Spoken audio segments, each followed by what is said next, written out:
It's January 13th, 2025. I am Dane. This is the Moneyline Grind. It's a very special episode because it is playoff football, foosball. We're in the wild card weekend. It's been a wild card this weekend, but now we're in the Monday night game between the Vikings and the LA Chargers. We will make this quick and sweet. We are in the final weeks of the season. We're trying to squeeze as much profit as we can, and we're profitable. We are profitable this season. Is nothing too crazy. Cannot buy a house with what we did. But who enjoys sports for free? I like getting paid while I watch it and making some side money. So this season we're up 7.3 units.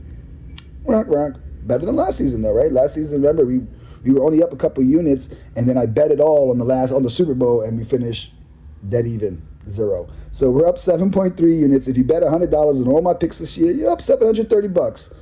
Can't retire from it, but we all agree $700, not too bad to watch some foosball for 17 weeks.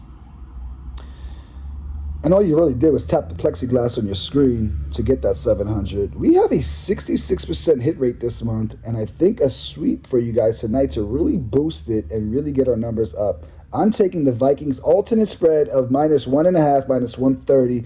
This is just me being cautious here and knowing I've been hurt by the half point so many times that I'll take the extra point in my favor. I think the Vikings are a better team despite the Chargers winning in the beginning of the season against them. I like both quarterbacks, but I think the difference here is the defenses. I think Vikings are just more solid, minus what we saw last week. They cause havoc on opposing quarterbacks. They average opposing quarterbacks average the least. I don't even know how to say this. They average the lowest quarterback rating when they go against the Vikings. Their defense is number one in interceptions and fourth in sacks. Chargers have kind of squeezed by, in my opinion. They're not as good as they seem, in my opinion. But they do have good players. I like Nakua. I like Stafford.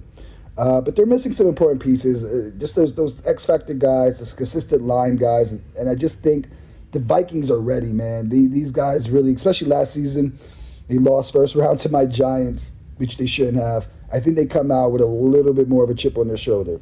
My second pick, Justin Jefferson. I'm taking his longest reception over 27.5 yards. This is -110. My riskiest bet maybe, but it's Justin Jefferson. He's over this line in 5 of his last 6 games. Chargers are 5th most yards per completion allowed, while the Vikings offense sits at 8th most yards per completion. With the 6th most passing yards this season, these teams play at the beginning of the season. Like I mentioned, Jefferson went for 8 receptions and 115 reception yards, and he had a long reception of 27 yards. I think we see this cash around mid-third quarter to break the game open, perhaps. Last pick. Actually, I don't think this is that risk. I don't know. You never know with freaking playoff football. I'm taking the under. We're fading. I love a good fade. Under 84.5 rush yards for Kyren Williams. That's -120. He had a great game in October with 97 rush yards against the Vikings. And I think we can use that game to our advantage. This line is a little bit more plump, maybe because of that. I would think this would be 76 yards maybe. The Vikings allow the 2nd least rushing yards per game, 4th least yards per rush. And I think the Vikings will be winning this game, which may cause extra pressure for the Chargers to actually throw the football. Those are my 3 picks tonight. I do like Nakua. I do like Stafford, but I'm not picking them. I like Kyren Williams over 1.5 receptions also, but those aren't my official picks. Those are just some ideas that if you're leaning that way, go for it. Not a bad look. But these are my 3 because I'm trying to sweep. Let's make a few dollars. Let's ride on these last weeks and enjoy the football. Let's get this money.